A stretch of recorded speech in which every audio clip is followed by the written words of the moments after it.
next thing I know, my brother was buying cars out of Georgia off of Clint Smith's dad, Roscoe Smith, and we got to be friends with the Smith family. And there was a guy there that actually built the cars, and my brother got friends with him, and he moved up here, and his name was Buddy Parker, and I learned a lot from that guy. He was the guy that could go in the junkyard and get the frame rails off of this car, the front clip off of another car, the spindles off of a car, and other parts, and we'd take them back to the shop and we'd put this car together and we'd build it. It was a late model at the time.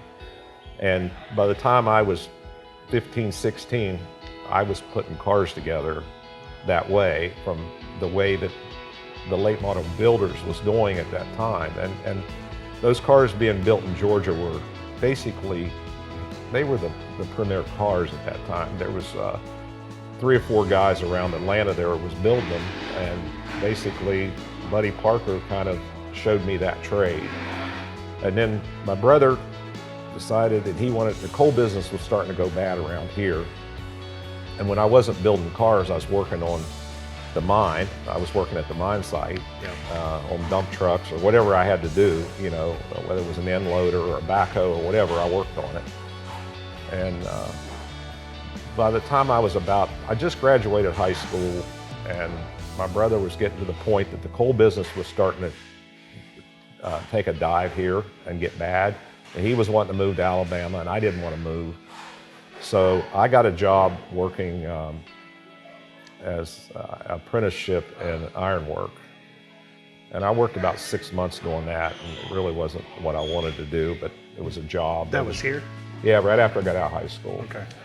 And a guy lived on we had a trailer park my dad built after he got sick, and we had, I don't know, about 100 trailers on it. And there was a guy there that had a contracting company for the ironwork, and you had to be in the union, so they got me in the union. And I did that for about 6 months, and there's a building not too far from here we was working on, and we was putting up a new building, and I was on the ground, and a guy fell off of a beam and landed right beside of me and busted his shoulder, fractured his skull, and that happened right in front of my eyes. And I'm like, this ain't what I want to do. No.